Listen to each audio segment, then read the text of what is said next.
no Campeonato Brasileiro. Então, invencibilidade do Grêmio derrubada e primeira vitória depois de 5 anos, a última vez que passei em 2018. É incrível. E aí tudo isso vai virando pergunta, né? Rodada, mas aí vai pegar o Grêmio agora na arena? Ah, não dá não. Agora não dá não. Não passa não. Ah, mas o Palmeiras? Não, agora acabou. Agora quem comemorou. E o Botafogo não está respeitando isso também, né? Impressionante. Não está respeitando nenhuma pergunta. Felizes dos torcedores botafoguenses. Vamos ouvir o Caçapa, que eu diga lá. Não, eu falo só, se você olhar a caminhada do Botafogo tem até o final do turno, faltando 5 rodadas, tem um jogo dificílimo contra o bom Bragantino no próximo fim de semana. Mas assim, é muito real que o Botafogo termine esse primeiro turno batendo 45, pelo menos. 45 pontos, pelo menos. Estamos falando de 3 vitórias, né? 3 vitórias em 5 jogos. Ele tem o jogo com o Coritiba depois em casa. Ele tem o jogo contra o Santos na Vila, mas ainda com a condição sem torcida, o Santos não... E vai ter que ser fora da Vila. Vai ter que ser fora da Vila, 150 quilômetros de distância. Enfim, é muito provável o Botafogo terminar com uma pontuação acima de 45 pontos ou mais até. Aí você multiplica isso por 2, dá a pontuação que ninguém bateu no campeonato. Se a gente olha as primeiras posições, o Botafogo enfrentou todo mundo. Todo mundo lá de cima. Não falta ninguém. A sequência é essa ainda. Tem o Bragantino, aí depois tem o segundo jogo contra o Patronato, né, Sul-Americana, tá, mas o primeiro do Campeonato Brasileiro é contra o Bragantino dessa sequência. Aí vem Santos, Coritiba, Cruzeiro, Internacional e Bahia. Um jogo adiado. Essa é a sequência do Botafogo, então. Vamos ouvir então o Caçapa, porque depois eu quero falar sobre ele com a chegada do Bruno Lage, né? Então, vamos ouvir. O Botafogo está no caminho certo. Ainda faltam muitas rodadas. Mas ele está no caminho certo. Eu acho que se continuar dessa forma, o trabalho, o grupo, os jogadores se fecharem como eles estão fechados, junto com o staff todo, com a torcida, é lógico que temos que começar a pensar sim em título. A briga, nós vamos brigar lá em cima, isso é certo. Mas em título ainda é cedo para falar de ser campeão. Mas já está dando um cheirinho sim. O acaso já ficou para trás. O Botafogo hoje mostra que pode ser campeão e vai brigar para isso. O acaso já ficou para trás. Quando se joga contra Palmeiras, ganha. Joga contra Grêmio, ganha. O acaso, para mim, ele está longe. Então hoje o Botafogo confirma que vai brigar pelo título. Ah, vai ser campeão? É outra história, até porque faltam muitos jogos ainda.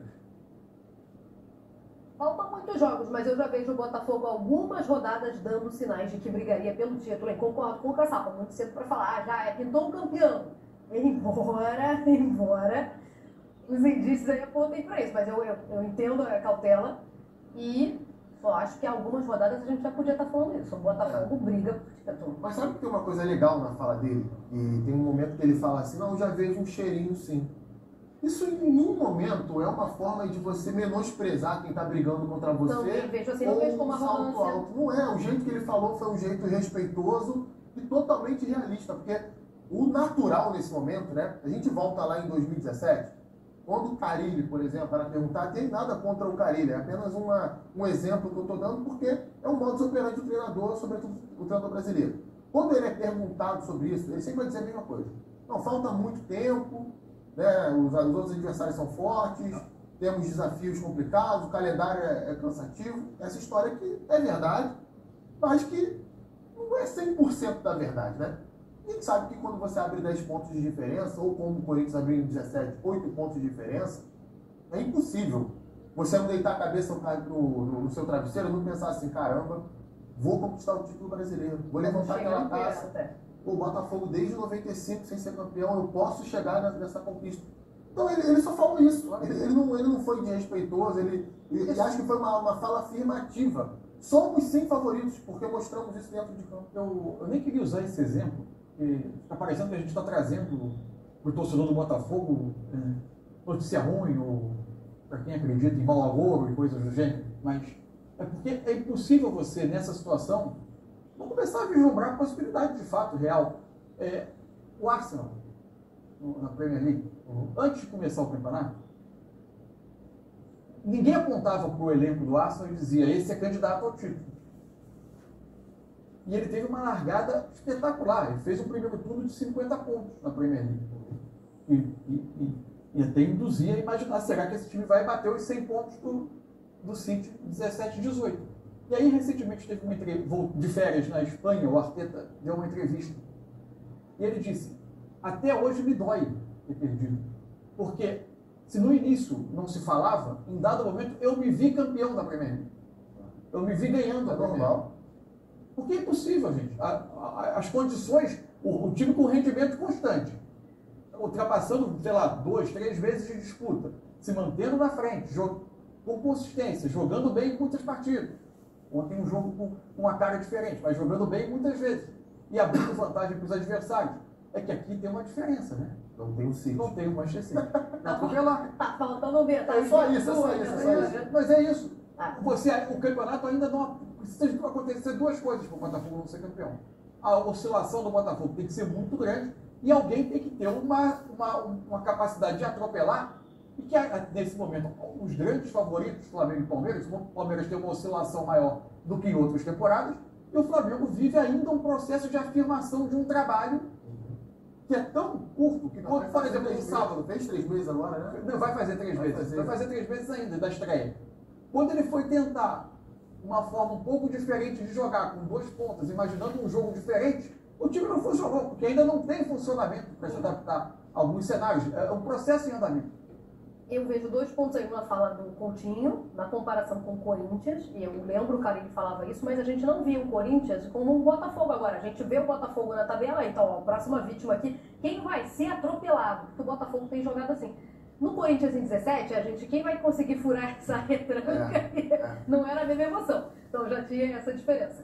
E um outro ponto que eu vejo, e aí muito mérito também do Caçapa, que é importante a gente lembrar. Muita gente acha que não, o cara tem que chegar no sapatinho mesmo, que é o primeiro trabalho dele. Ele tinha 7 anos de auxiliar no Lyon. Tinha experiência que muito treinador já, não apresenta no futebol brasileiro. Eu acho que ele, de forma muito madura, muito inteligente, ele simplesmente manteve o trabalho do Luiz Castro. A gente não viu. Quando o Flamengo, para usar o exemplo do Flamengo, com a troca para o Vitor Pereira, foi um troço assim disruptivo. Sim. Você fala, gente, mas o cara tem o mesmo material. Todos os comportamentos de jogo alterados. Quase todos os jogadores. Agora, com o Sampaoli, é o mesmo treinador. A gente vê vários times dentro do mesmo time. Ele não achou. Você consegue gravar o Flamengo do Sampaoli? Mas acho que não vai gravar porque não é o mesmo jeito de trabalho.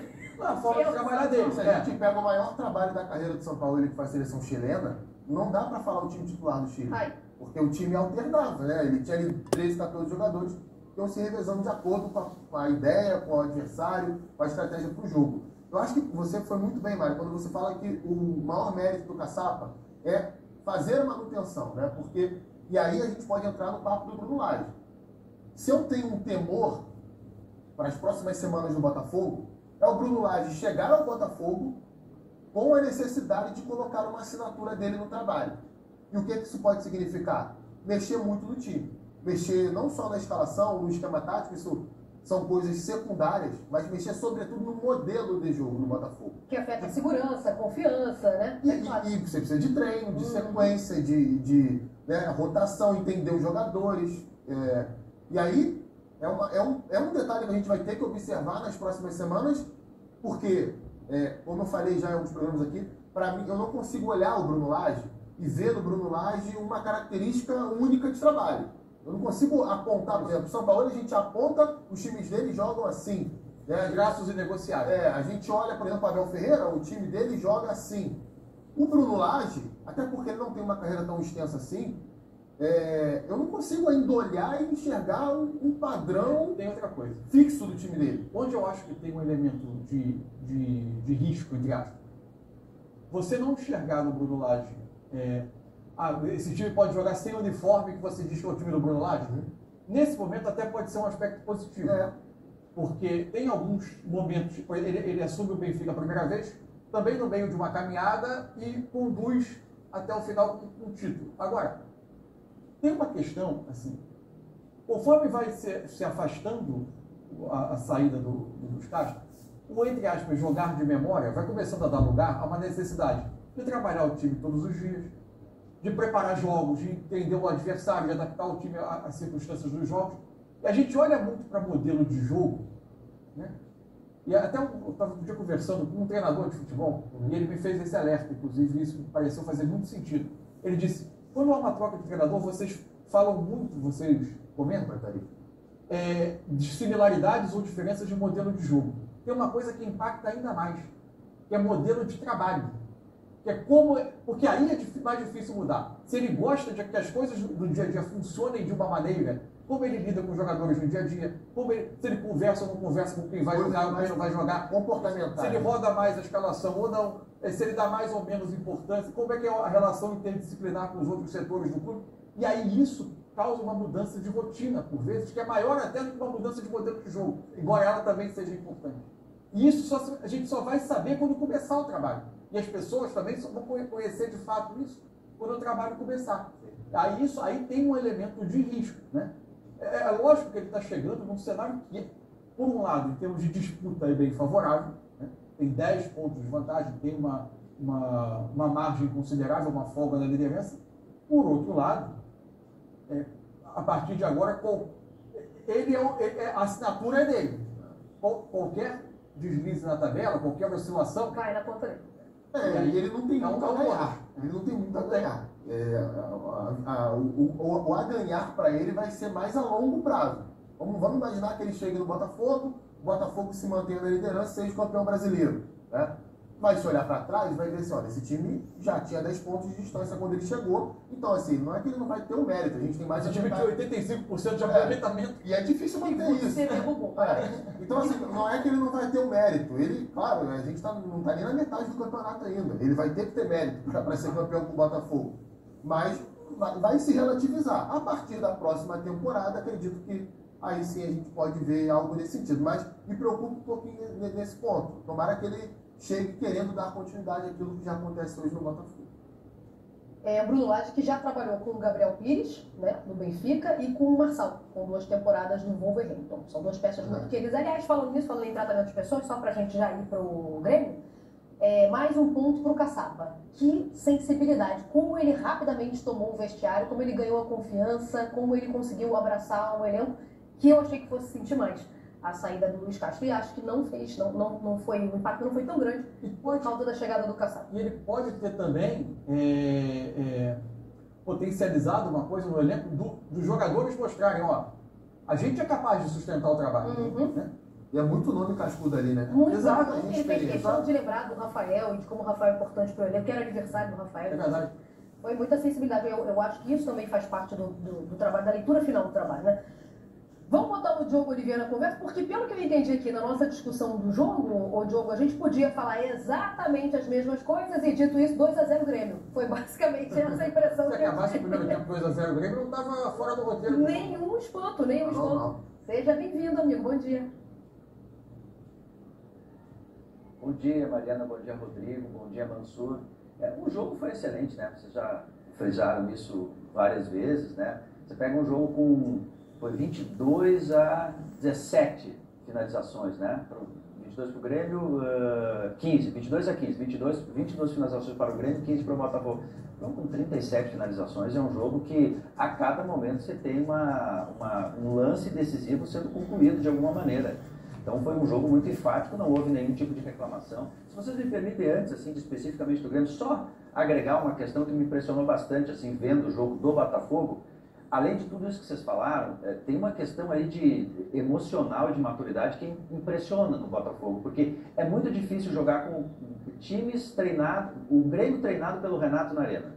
Um outro técnico é diferente, mas um Grêmio treinado pelo Renato na Arena, com 47 mil pessoas, é muito difícil jogar ali, porque o ambiente é sempre propício, raramente tem vaia, e se tem o Renato olha para o lado, faz assim com a mão, e aí não tem vaia. E o Botafogo foi muito maduro o tempo inteiro. Ele em nenhum momento sentiu, teve um descompasso emocional, enfim. É um time que a gente está jogando bem, um time que parece muito maduro para enfrentar situações como essa. O Grêmio não perdia 317 dias na Arena. É muito tempo. A última vez foi lá contra o Ituano na Série B. O Grêmio veio escalado pelo Renato, aí entrando especificamente no Grêmio, com o modelo em que ele se sente mais confortável esse ano, né? Com 3 zagueiros. Porque o Grêmio, a gente já falou várias vezes aqui, chegou a um consenso de que na hora de defender, fazer isso melhor com 3 zagueiros, se equilibrava melhor, e aí atacava pelos lados, com o João Pedro, com o Reinaldo, não tem um atacante de ofício extremo, ele faz a velocidade pelos lados. O Renato chegou nesse modelo com 3 zagueiros, às vezes entrar com o Cuiabano em vez do Cristal, mas no jogo na Arena ele optou por começar com o Cristal para tentar ter um pouco mais a posse de bola. O Grêmio começou pressionando, nos primeiros 20 minutos foram 4 situações claras de gol. Então o Grêmio optou por marcar alto bem no começo, conseguiu fazer isso. Teve várias situações, como a gente viu, o Soares foi um personagem do jogo, sempre será um personagem, né? Mas tem uma questão de jogo ali, que talvez não tenha interferido no resultado, mas foi uma questão de jogo. O Grêmio era hegemônico na partida e 3 minutos antes do gol do Botafogo, o Segovinha já tinha entrado e sempre que um jogador entra, driblador, que sabe mexer com o espaço, ele fica ali entre Kahneman e Reinaldo, o Grêmio tem problemas. É um ajuste fino que o Grêmio tem que fazer. Mas quando o Renato tira Carvalho, volante, para colocar o Ferreira, tira também Cristal para colocar Cuiabano, e aí o Cuiabano, que é lateral esquerdo, entra extrema pela direita, Ferreira extrema pela esquerda, Soares lá na frente.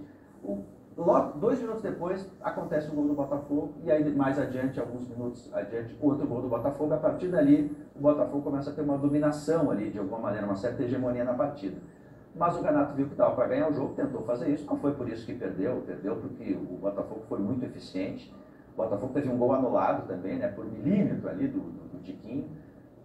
Fez uma boa partida o Botafogo. O Grêmio reclamou demais, o pós-jogo do Grêmio foi muito de arbitragem, uma reclamação assim prolongada no pênalti, eventual pênalti no Bitelo.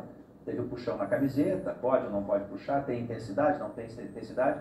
O Grêmio dessa vez reclamou demais, o Renato reclamou muito, a entrevista dele foi praticamente toda dedicada a esse lance, cobrança ao CNM, enfim, um pouco aquelas cobranças de arbitragem que, à medida que o campeonato vai avançando, todo mundo reclama de alguma maneira. Sempre tem um gatilho, o primeiro reclama, o Palmeiras reclamou lá do sistema contra o Palmeiras, aí depois o Filipão, todo mundo contra o Hulk, e aí todo mundo se sente na obrigação de dar uma certa pressionada, porque senão ficar para trás no jogo seguinte, né? O Renato, de alguma maneira, fez isso, um lance que de fato é polêmico, se foi ou não foi pênalti no Bitelo.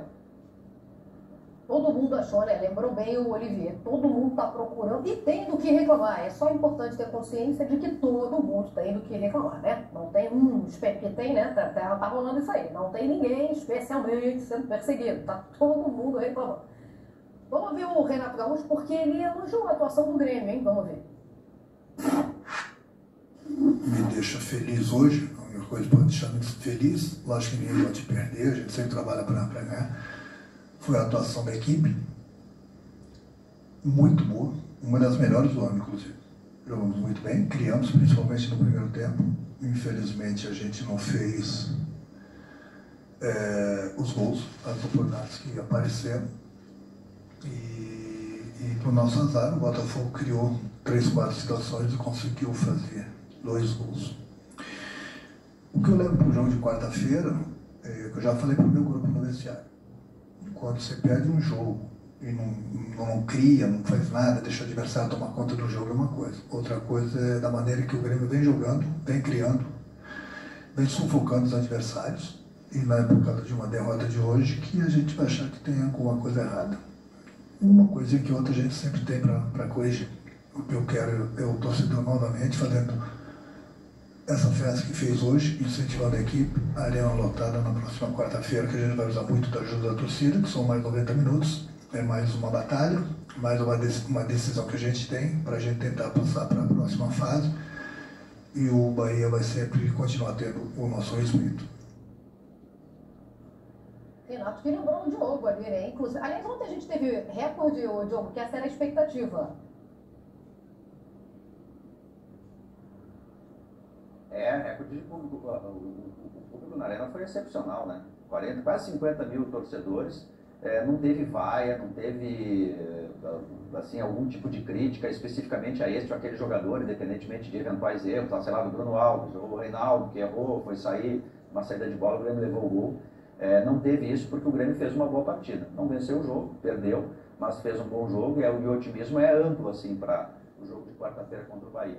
E Renato fez, assim, fez um pequeno asterisco que o Bahia jogou no sábado contra o Cuiabá. E o Grêmio se desgastou demais, né? O Grêmio decidiu que quer o Campeonato Brasileiro. Antes do outro jogo com o Bahia, pela Copa do Brasil, também escalou titulares, surpreendendo a todos, né?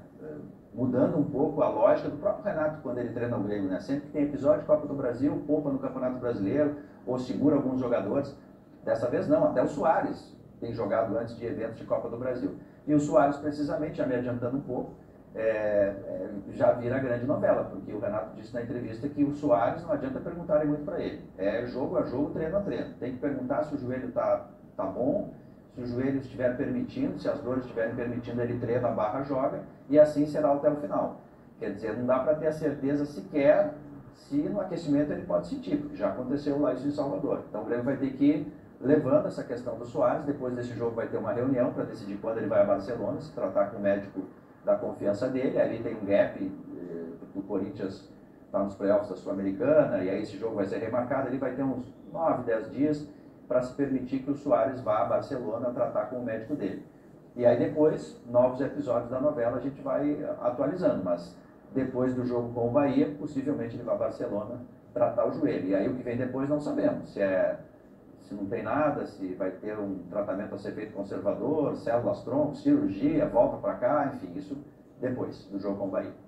Ele não quis nem falar, né? O Bahia vai chegar de um empate com o Cuiabá, 1-1, Daverson de pênalti no Imperiur contra, e o Bahia, só para arredondar aqui, agora é oficial, anunciou a contratação do lateral direito, Gilberto, que estava no Benfica. Diga lá, professor. Não, só um detalhe sobre essa questão que o Diogo levantou, da forma como o Renato está olhando o Campeonato Brasileiro neste momento, mas a gente tem poucas certezas, aí não em relação só ao Grêmio, mas em relação aos perseguidores do Botafogo, Seguidores. se essa distância, a gente conhecendo como funciona o futebol brasileiro, onde se vai para a taça que em tese está mais perto, se essa distância de 10 pontos, ela também não pode se transformar, além da óbvia questão matemática da folga na tabela, em mais um ponto favorável ao Botafogo.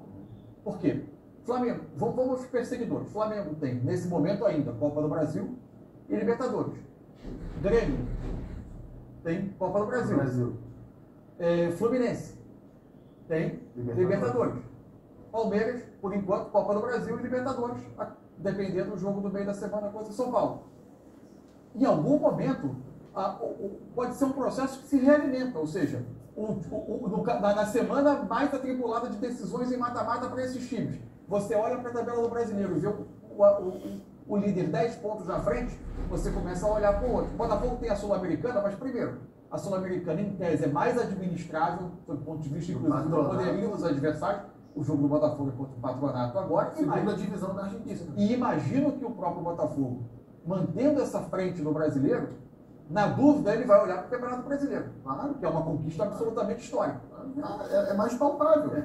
Nesse momento, E talvez até mais nobre, na minha opinião, pelo menos, mais nobre do que a Sul-Americana. É o que acaba, para mim, é o campeonato mais difícil de disputar. Eu acho que o Campeonato Brasileiro, em termos de dificuldade, ele é mais difícil, inclusive, que a Libertadores. Sim. Porque o nível geral dos times do Campeonato Brasileiro, ele é maior do que a Libertadores. A Libertadores tem toda uma mística, né?